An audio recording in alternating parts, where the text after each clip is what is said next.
Hello అండి, welcome to my channel. Video కనుక మీకు నచ్చితే ప్లీజ్ లైక్ చేయండి, సబ్స్క్రైబ్ చేయండి. అండ్ మీరు ఇంకేమన్నా నా ఫీడ్బ్యాక్ ఇవ్వాలనుకున్నా కూడా కమెంట్ రూపంలో ప్లీజ్ తెలియజేయండి. అండ్ నిన్నటి ఎపిసోడ్ అయితే ఫస్ట్ ఎపిసోడ్ చూసినాము. అండ్ ఈరోజు ఎపిసోడ్ చెప్తున్నా, అంటే మొన్నటిది చెప్పాను కదా, నిన్నటి ఎపిసోడ్ రివ్యూ ఈరోజు మనం తెలుసుకుందాము ఏం జరిగింది అనేసి. నిజం చెప్తున్నా అండి, అగ్ని పరీక్ష అని అయితే పేరు మాత్రమే పెట్టిండ్రు, పెద్దగా అగ్ని అయితే ఏం అనిపించలేదు. బికాస్ అగ్ని పరీక్ష అంటే పేరులోనే అసలు ఎట్లా జడ్జెస్ అనేవి మంచి ఎట్లా చూడడానికి మనకు కూడా వావ్ ఏం టాస్క్ రా అనిపించాలి. టాస్క్లు పెద్దగా ఏమి ఇవ్వలేదు, జడ్జెస్ డల్గా అనిపించిండ్రు. ఈవెన్ వచ్చిన కంటెస్టెంట్స్ అయితే నాకు చాలా బోరింగ్గా అనిపించిండ్రు. చూడడానికి నాకైతే నిజంగా డల్గా అనిపించింది ఎపిసోడు. అండ్ పెద్దగా అయితే అగ్ని పరీక్ష అని పేరే కానీ అంత అగ్ని అయితే ఏమనిపించలేదు, డల్గా సాగిపోయింది. బట్ ఇక ఓపిక తెచ్చుకుని అయితే మొత్తం ఎపిసోడ్ మొత్తం చూసిన ప్రతి ఒక్కటి నేను మీతో షేర్ చేసుకుంటా.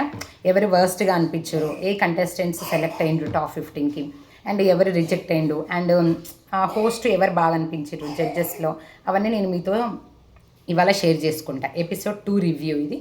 ఫస్ట్ వచ్చిన కంటెస్టెంట్ ఎవరంటే డెమాన్ పవన్ అండి. డెమాన్ పవన్ ఏంటంటే తణుకు నుండి వచ్చిండు. తను వెస్ట్ గోదావరి అంట. మోడలింగ్ తెలుసంట, మోడలింగ్ మీద acting and trying to actor అవ్వాలనేసి తన గోల్ అనమాట. డెమాన్ పవన్ అసలు ఈ పేరులో ఎవరు అభిజిత్ అడుగుతాడు అనుకుంటే డెమాన్ అంటే మీనింగ్ ఏంటి అనేసి. డెమాన్ అంటే వీక్ నుంచి స్ట్రాంగ్ అవ్వడం అనేసి చెప్తాడు. తర్వాత తనంతలో తనే అంటాడు, can I show my skills అంటాడు. ఎస్ ప్లీజ్ అని జడ్జెస్ అన్నప్పుడు ఇంకా తన స్కిల్స్ చూపించుకుంటాడు. జిమ్నాస్టిక్ తెలుసు నాకు, అండ్ నేను ఫిజికల్గా అంటే జిమ్నాస్టిక్స్ అయితే కొన్ని చేస్తాడండి. హెడ్ కింద పెట్టి లెగ్స్ అప్ చేయడము. ఆ తర్వాత నాకు జిమ్నాస్టిక్ తెలుసు, నేను ఫ్లెక్సిబుల్గా ఉంటాను, ఫిజికల్గా ఫిట్ ఉన్నాను, ప్రతి టాస్క్ బాగా ఆడతాను అనేసి చెప్తాడు. చూడడానికైతే బాగున్నాడు నిజంగా అబ్బాయి.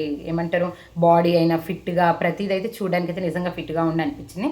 అప్పుడు అభిజిత్ అంటాడు, సూపర్ హీరో ఫోర్స్ చేస్తావా అంటే అలా చేసి యాక్ట్ చేసి చూపిస్తాడు. ఆ తర్వాత పుషప్స్ చేస్తావా టైర్స్తో అని శ్రీముఖి అడిగితే 2 టైర్స్తోని పుషప్స్ కూడా చేస్తాడు. అండ్ నీ డార్కెస్ట్ సీక్రెట్ ఏంటి అని బిందు మాధవ్ అడిగితే ఒకసారి ఒక రూమ్లోకి పిలిచి ఏదో హక్ చేయమన్నారని అయితే ఏదో సీక్రెట్ అయితే చెప్తాడు.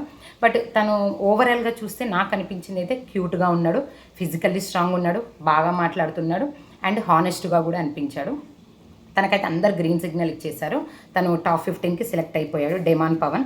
బట్ ఎలా ఆడతాడనేసి చూడాలి. ఏదరి హౌస్లో 15కి సెలెక్ట్ అయితే కాదు కదా, హౌస్లోకి ఎంటర్ అవ్వడం అనేది ఇంపార్టెంట్. హౌస్లోకి ఎంటర్ అవుతాడా లేదనేది మనకు తెలియదు. నెక్స్ట్ వచ్చిందమ్మ ఈవిడ ఎవరు, శ్రీజ. దమ్ము శ్రీజ ఏందో కానీ దుమ్ము దులిపేసింది నిజంగా. అసలు చెయ్యాలి, అది చెయ్యాలి, బట్ ఓవర్గా చెయ్యొద్దు. ఏమవుతుందంటే కొంచెం చేస్తే పర్లేదు అనిపిస్తుంది, ఎక్కువ అతి చేస్తే చూడడానికి మనకే చిరాకుగా అనిపిస్తుంది. సేమ్ మనకు కూడా అలానే అనిపిస్తుంది. రావడంతోనే ఓవర్ యాక్షన్ అయితే చేసినట్టు అనిపించింది. ఒకటేం మాట్లాడడం యువతల వాళ్ళకి అసలు ఛాన్స్ ఇవ్వట్లేదు. మేబీ ఇక తనకు తానే ఎక్కువ గొప్పగా చెప్పుకోవడము, నా బిహేవియర్ మీకు అందరికీ నచ్చుతుంది అనుకోవడము, నేను టీఆర్పీ సెట్ చేస్తా బిగ్ బాస్కి నాలాంటి వాళ్ళు ఉంటే అనడం, ఇదంతా అభిజిత్ అబ్జర్వ్ చేసి డైరెక్ట్ అయితే రెడ్ ఇచ్చేస్తాడు. ఎందుకు రెడ్ సిగ్నల్ ఇచ్చారు, నాలాంటి స్ట్రాంగ్ కంటెస్టెంట్స్ని మీరు ఎదుర్కోలేరా, మీరు అలా కామ్ ఉంటే సరిపోదు, రెడ్ ఎందుకు ఇచ్చారో చెప్పండి, నేను మాట్లాడుతూనే ఉంటా అనేసి అయితే అడుగుతుంది. ఎవరు, అభిజిత్ని అడుగుతుంది. బట్ ఆ తర్వాత ఏంటంటే కొంచెం ఈమె ఓవర్ యాక్షన్ అయితే అభిజిత్కి నచ్చలేదు. ఆ తర్వాత స్కిప్పింగ్ టాస్క్ అయితే ఇస్తారు, స్కిప్పింగ్ చేస్తూ క్వశ్చన్స్ అడగడము. ఆ తర్వాత వచ్చేసి ఇంకా బిందు మాధవి కూడా రెడ్ వేస్తుంది, నీ వాయిస్ ఇరిటేటింగ్గా అనిపిస్తుంది నాకు. అండ్ ఎలా అంటే కొంచెం ఎక్కువ అనిపిస్తుంది నువ్వు మాట్లాడే విధానం అదంతా ఏదైనా అనేసి. ఇక్కడ శ్రీముఖికి అయితే గట్టి పంచే చేస్తుంది, చూసేటళ్ళకి నీ వాయిస్ ఇరిటేషన్గా అనిపిస్తుంది కదా అంటే, అట్లయితే సెకండ్ సీజన్లో ఉన్నావు కదా, మరి మేము కూడా అప్పుడు టీవీలు మ్యూట్ చేసుకోవాలి అంటుంది. శ్రీముఖి అయితే కామ్ అయిపోతుంది అక్కడ. ఆ తర్వాత ఏంటంటే ఈమెకి బిందు మాధవి రెడ్ ఇస్తుంది. బట్ నవదీప్ మాత్రం నవదీప్తో డైరెక్ట్ అడుగుతుంది, నవదీప్ గారు మీరు ఎంటర్టైనరే కదా, నేను కూడా ఎంటర్టైన్ చేస్తున్నా, మీరు నవ్వుతున్నారు అంటే మీరు నాకు గ్రీన్ ఇవ్వచ్చు అనేసి అయితే చెప్తుంది. బట్ నవదీప్ మాత్రం వచ్చిన కాంచి కంటిన్యూస్గా నవ్వుతూనే ఉన్నారు. నవదీప్ సరే చూద్దామనేసి హోల్డ్లో పెడదామని గ్రీన్ ఇచ్చింది ఆ అమ్మాయికి అయితే. 2 రెడ్లు గ్రీన్ అయితే పడింది శ్రీజాకి. అండ్ నెక్స్ట్ తేజ సజ్జా వస్తాడండి. సరే తన మిరాయి మూవీ ప్రమోషన్స్ కోసం వస్తాడు. ఆ తర్వాత థర్డ్ వచ్చిన కంటెస్టెంట్స్ ఎవరంటే ఊర్మిళ చౌహాన్ అండి. ఈమె ఫెమినా మిస్ తెలంగాణ అంట. అమ్మాయి అయితే బ్యూటిఫుల్గా ఉంది. బట్ ఏంటంటే ఆ అమ్మాయిని రావడంతోనే బాగుంది, మోడల్ కదా, కొంచెం చూడడానికి ఆ వాక్ స్టైల్ బాగుంది. అండ్ బిందు మాధవ్ అంటది బ్యూటీ ఇంపార్టెంటా బ్రెయిన్ ఇంపార్టెంటా అంటే, ఆమె బ్యూటీ విత్ బ్రెయిన్ అనేది 2 ఇంపార్టెంట్ అంటది. ఆ తర్వాత తనకి ఒక టాస్క్ కూడా ఇస్తారు. నీకు ఎలాంటి బాయ్ ఫ్రెండ్ కావాలనేసి క్వశ్చన్ అడుగుతారు. అప్పుడు నాకు ఏంటంటే పేషెంట్గా ఉండాలి అండ్ ఆ తర్వాత నా ఫొటోస్ ఎప్పుడు తీసుకునేవాడై ఉండాలి అని అంటది. తర్వాత ఒక టాస్క్ పాటు తలలో పెట్టుకొని వాక్ చేయాలి అంటారనమాట. ఆ వాక్ చేసే విధానంలో కూడా నువ్వు చాలా స్టైల్గా వాక్ చేస్తున్నావు అంటది. ఆ తర్వాత ఈమెకైతే అభిజిత్ రెడ్డి ఇస్తాడు. బిందు మాధవి కూడా రెడ్ ఇస్తుంది, నవదీప్ మాత్రం గ్రీన్ ఇస్తాడు. అభిజిత్ ఏంటంటే ఓకే చూడడానికి బాగున్నారు అంతా బాగుంది, బట్ ఏదో జెన్యూనిటీ మిస్ అవుతుంది మీలో అంటాడు. నవదీప్ మాత్రం గ్రీన్ ఇస్తాడు. నిజంగా నవదీప్ అయితే చాలా సాఫ్ట్ అనిపించిండు నాకు మాత్రము. హోల్డ్లో పెడదాము, వెంటనే రిజెక్ట్ చేయలేము కదా, ఒక్క రోజులో కూడా డిసైడ్ చేయలేము కదా ఏది అనేసి తన్ని మాత్రం హోల్డ్లో పెట్టారు. అండ్ ఫోర్త్ వచ్చిన ఆయన శాస్త్రి అంట, జెండర్ లైక్ ఉమెన్, మేలే బట్ ఉమెన్ లాగా డ్రెస్అప్ వేసుకొని వచ్చిండు. ఏంటి ఏమో చెప్పిండు డ్రాగ్ గురించి, నేను బిగ్ బాస్లో చెప్దామనుకుంటున్నాను, ఏదో జెండర్ గురించి అని అయితే చెప్పిండు. బట్ నిజం చెప్పాలంటే అక్కడ మనకి నచ్చదు, ఈవెన్ జడ్జెస్కి కూడా నచ్చలేదు. వద్దని మీరు ఫిట్ కారు బిగ్ బాస్కి అనేసి అయితే ముగ్గురు రెట్టిచ్చారు, తను ఎలిమినేట్ అయిపోయాడు. ఆ తర్వాత వచ్చింది ఎవరంటే ఫిఫ్త్ నరసింహ అండి, తను గొర్రెల కాపరి అంట, అదే విలేజ్ నుండి వచ్చాడనమాట గొర్రెల కాపరి. ఎందుకు మీరు బిగ్ బాస్లోకి వెళ్దామనుకుంటున్నారు అని నవదీప్ అడిగితే నాకు పాటలు రావడంతో పాట పాడమంటే శ్రీముఖి పాడతాడు, నా పాటని ప్రపంచానికి చూపించి నా పాట గుర్తింపు ఈ స్టేజ్ మీద చూపిస్తే అందరికీ వెళ్తుంది కదా అనే ఉద్దేశంతో నేను బిగ్ బాస్లోకి వెళ్దామనుకుంటున్నాను అంటారు. బట్ ఏంటంటే ఓల్డ్ ఏజ్ పర్సన్ కాబట్టి, మిడిల్ ఏజ్ కాబట్టి నిజంగా ఫిట్ అవుతారా లేదా అని వాళ్ళకు కూడా అనిపించింది. సో అందుకే ముగ్గురు అయితే రెడ్ ఇవ్వడం జరిగింది, మీరు బిగ్ బాస్కి ఫిట్ అవ్వరేమో అనే విధంగా. ఆ తర్వాత వచ్చిన కంటెస్టెంట్స్ ఎవరు, సిక్స్త్ కంటెస్టెంట్స్ నాగా అంట, విజయవాడ నుండి అడ్వకేట్ అంట. తను ఏంటంటే వాయిస్ మాడ్యులేషన్ చెప్పమన్నారనమాట. ఎలా నీ వాయిస్ కోపంలో నార్మల్గా ఎలా వాయిస్ మాడ్యులేషన్ చేస్తామని టాస్క్ అయితే ఇచ్చిండ్రు. నేను ఏం చేస్తావు బిగ్ బాస్లో పోయి అంటే నేను ఎంటర్టైన్మెంట్ చేస్తా అనేసి చెప్పిండనమాట. సరే అనేసి అక్కడ ఓకే చెప్తున్నాను కదా అండి, ఎవరిని సెలెక్ట్ చేయాలో ఎవరిని సెలెక్ట్ చేయకూడదు అనేసి అక్కడ మనకు కూడా కన్ఫ్యూజన్ ఉంటుంది, సేమ్ వాళ్ళకు కూడా అదే. బట్ రిజెక్ట్ చేయాలా సెలెక్ట్ చేయాలా అనే కన్ఫ్యూజన్లో వాళ్ళు కొంతమంది అయితే గ్రీన్, కొంతమంది అయితే రెడ్ ఇవ్వడం జరిగింది. ఇక్కడ నవదీప్ ఒక్కడే గ్రీన్ ఇచ్చాడు, మిగతా ఇద్దరు రెడ్ ఇచ్చారు. పాపం నవదీప్ మాత్రం అన్ని చోట్ల అందరినీ ఓకే వీళ్ళని వెంటనే జడ్జ్ చేయలేమని సాఫ్ట్ కార్నర్ అయితే చూపిస్తున్నాడండి. పాపం తను కూడా హోల్డ్లో ఉన్నాడు. నెక్స్ట్ 7 వచ్చింది ఇంట్రెస్టింగ్ క్యారెక్టర్ శ్రేయ అనమాట, నెల్లూరు నుంచి. అమ్మాయి చాలా చిన్నది, 19 years. నువ్వేమవుతా రావడంతోనే ఫుల్ జోష్గా ఉంది, నాకు యాంకరింగ్ అవ్వడం అంటే ఇష్టమని టపా anchoring yes please welcome to big అట్లా యాంకరింగ్ చేస్తూ ఉందన్నమాట. అండ్ అమ్మాయి నాకు యాంకర్ అవ్వాలంటే ఇష్టము, అంటే నువ్వు ఎలా బిగ్ బాస్లో ఏం ఎంటర్టైన్ నేను ఎంటర్టైన్ చేస్తాను అండ్ నా వాయిస్ బాగుంటుంది అనేసి అవన్నీ చెప్తుంది యాంకర్ అవ్వాలనేసి. ఆ తర్వాత తను మీ మిడిల్ క్లాస్ ఫ్యామిలీ, మా నాన్న టైలర్ అని తన గురించి కూడా కొద్దిసేపు చెప్తూ ఉంది.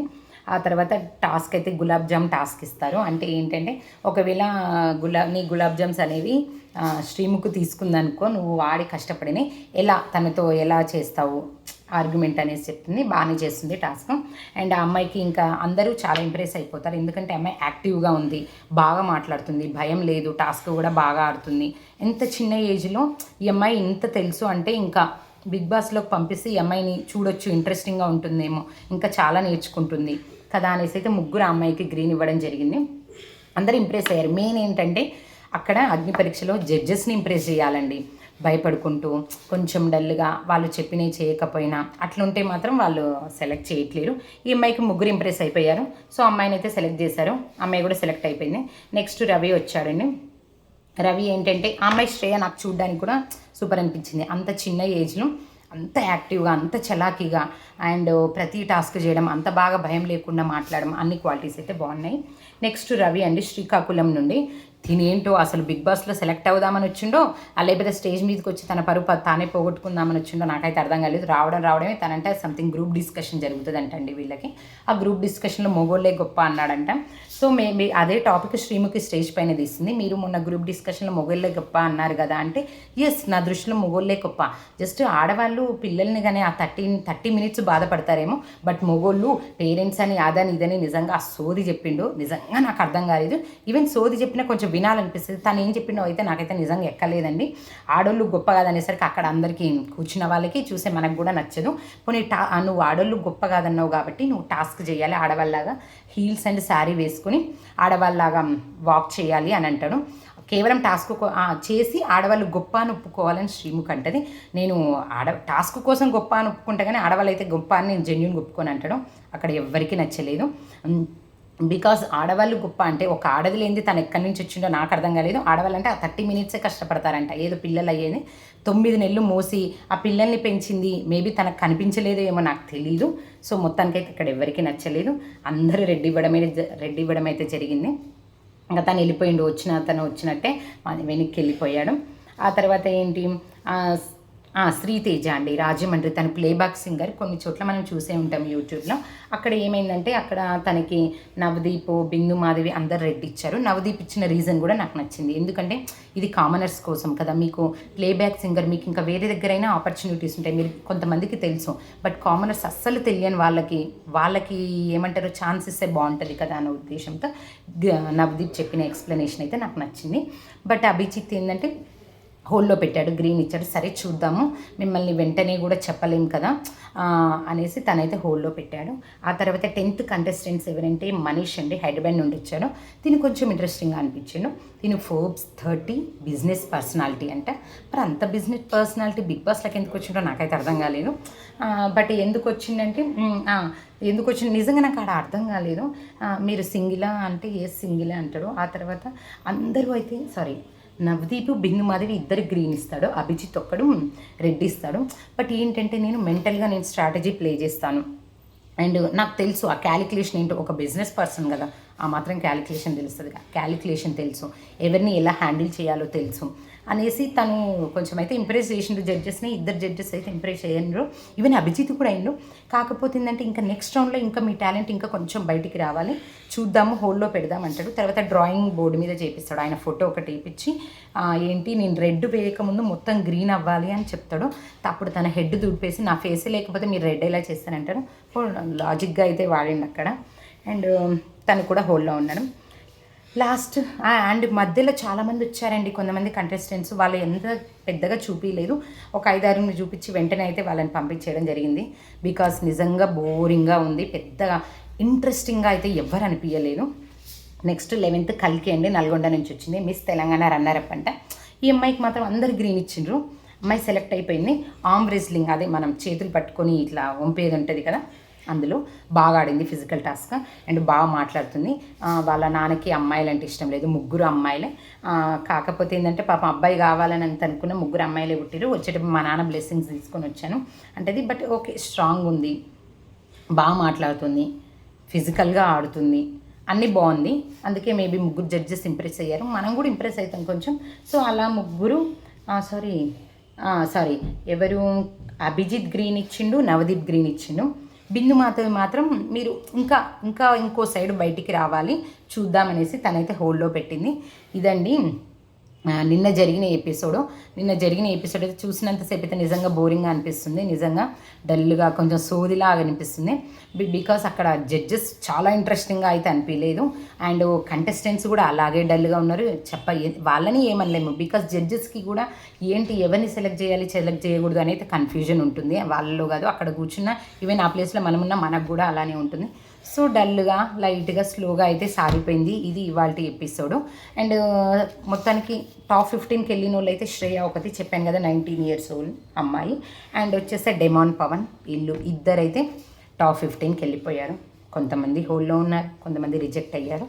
సో నెక్స్ట్ ఎపిసోడ్తో మళ్ళీ మీ ముందుకు వస్తాను. ఇది ఈరోజు episode review. Thank you, bye bye.